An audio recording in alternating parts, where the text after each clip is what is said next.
una nueva modalidad de delito cibernético tiene en alerta al mundo, mucho ojo. Todo sucede a través de las plataformas más usadas para realizar videoconferencias. Nuestra periodista, experta en estos temas de tecnología, ciberperiodista, nos tiene la ampliación de la información. Hola, Juliana.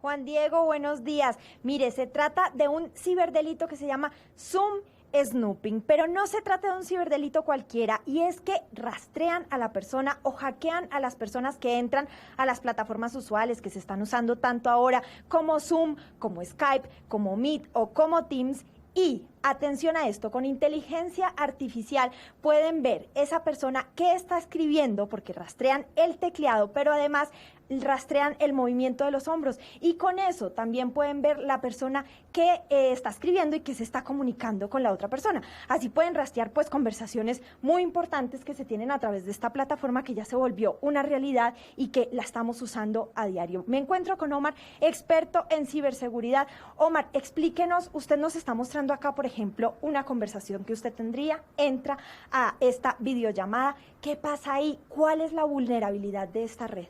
Bien, Juliana, pues aquí es importante entender que lo que hacen es por medio de los movimientos de la persona cuando está tecleando en alguna sesión de videollamada, se puede determinar qué puede estar escribiendo. Esto pues obviamente tiene un tema tecnológico importante, que es por medio de analítica determinar el comportamiento del movimiento de las manos, mapearlo contra un teclado para poder intuir qué puede estar escribiendo el usuario.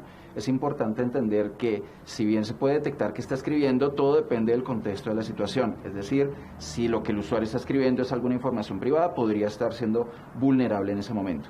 Claro, pero entonces, ¿las personas qué deberían hacer? ¿Cómo se deberían comportar, Omar? Uno tiene que cerrar la cámara, si está con alguien que debe, pues lo tiene que utilizar, entonces, ¿qué debería hacer? Digamos que hay dos formas de prevenir este tipo de escenarios. Unas son reactivas en el momento de una videollamada. La efectividad de este tipo de técnicas está determinado en la resolución de la pantalla, está determinado en el fondo de la pantalla, en el contraste que haya entre la silueta de la persona y lo que está detrás. Por lo tanto, es recomendable utilizar ropa de manga larga para poder tratar de ocultar el movimiento de los hombros. En el caso de las mujeres, con el cabello, tratar de ocultar el movimiento. Las plataformas ofrecen fondos virtuales que de alguna forma alteran la silueta de la persona. Esto también puede ayudar, pero estas son medidas reactivas. Ahí es importante entender que la ciberseguridad tiene que ser de alguna forma preventiva, es decir, con quién me voy a conectar, quiénes son las personas que acceden a las sesiones en las que estoy. En un ambiente privado, pues entender a quién le comparto el acceso a mis reuniones. Por ejemplo, entran a veces a reuniones 50 invitados, 60 invitados. ¿Cómo sé yo que ahí está entrando un hacker? Porque es posible que no me esté dando cuenta. Efectivamente, en ambientes corporativos es muy complicado saber quiénes son los que están conectados, por eso es importante entender en qué momento debo activar la videollamada. No todo el tiempo necesito tener una videollamada, es suficiente con una presentación por PowerPoint o en vivo, o con el solo audio es suficiente, y en el momento en que tenga que activar la videollamada, pues entender que hay algunas metodologías con las cuales yo puedo ocultar o puedo alterar de alguna forma, esconder ese tipo de movimientos para evitar ser víctima de este tipo de amenazas. Omar, ¿cómo actúan esos hackers? Es decir, horarios, momentos en los que puede ser más vulnerable la red. ¿Qué pasa ahí? Básicamente no es una vulnerabilidad de las herramientas per se, es una vulnerabilidad en el sentido del manejo que se le dan a las reuniones. Para que la persona pueda ser vulnerable a esto, el atacante debe estar en la videollamada. Por lo tanto, si la persona no tiene acceso, pues obviamente no podría hacer nada. Es importante entender que las reuniones, pues hay forma de establecer contraseñas para las reuniones, para evitar quiénes pueden entrar, mantener reservada la información de cuando yo envío una reunión, a quiénes dejo entrar, a quiénes no.